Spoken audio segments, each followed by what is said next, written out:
In this video, we'll be talking about problem number 39. In this problem, we will be talking about a large charged wire, along a charged wire. This basically means that we will assume that it's infinite, and unlike a line that has dimensions, it does not have to be along a bisector. Since it is infinite, we don't really know where that bisector is.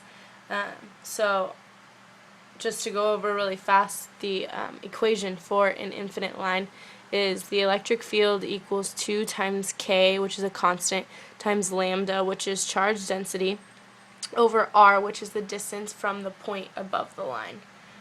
So in this problem, we're given that the electric field 0.05 meters or 5 centimeters away from the line is 2,000 newtons over coulombs. We're also given, obviously, that it's 0.05 meters above the line. And K is also always 9 times 10 to the 9th newtons meters squared over coulombs squared. So this problem is just missing lambda. So this is the only unknown right now. And in the end, it asks for the charge of 0.01 meters. I want to read the exact problem. The problem reads, the electric field 5 centimeters from a very long charged wire is 2,000 newtons over coulombs towards the wire. What is the charge in nanocoulombs on a 1 centimeter long segment of the wire? So let's start off by drawing out this line. So it's infinite, so it'll go off the board like we've talked about in class. And then we have a point that's 5 centimeters away. And the electric field points towards the wire, which means that these are negatively charged particles on it, which in this case isn't exactly important, but it does help to know that it will be going like this. But because this is an infinite wire, you would just take a segment normally, and this would be dx with dq, but we really don't have to worry about that since we already have the equation at hand. So we basically just need to find the lambda of this line, which is just the charge density, in order to find just 1 centimeter's charge. So let's go ahead and do that.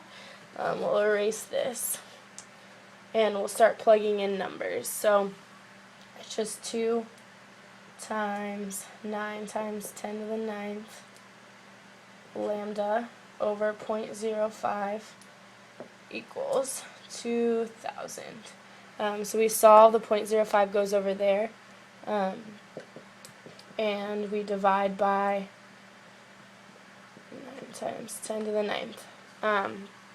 This will ultimately give you 5.56 times 10 to the negative 9th.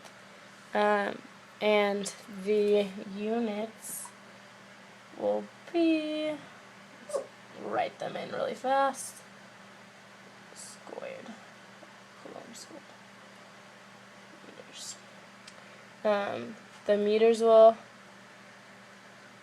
cancel, and then when we divide over, the newtons will cancel, and coulombs, 1 coulomb will cancel, and so lambdas are in coulombs per meter, which is very important in the next step of this problem. So now we'll add lambda up here to our knowns. Coulombs per meter, and we'll erase this.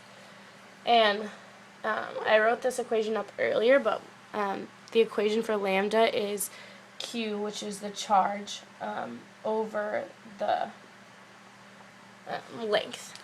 So we just need to plug it in now just to find what the charge of 1 centimeter of this line is. So we have lambda now, so we'll go ahead and put that in. 5.56 times 10 to the negative 9th coulombs per meter equals charge, which we do not know, so now this is our unknown, over our length, which is 1 centimeter or 0.01 meter. So now when we multiply that over, this gives us 5.56 times 10 to the negative 11th coulomb equals Q, but that's a pretty nasty number, and the problem also asks that we give it in nanocoulombs, which, if we remember, is just 10 to the negative 9th, so we just divide this by 10 to the negative 9th, and that'll give us 5.56 times 10 to the negative 2 nanocoulombs, which is just ultimately 0.56 when we round and do significant figures. So that's the answer. This is a pretty simple problem.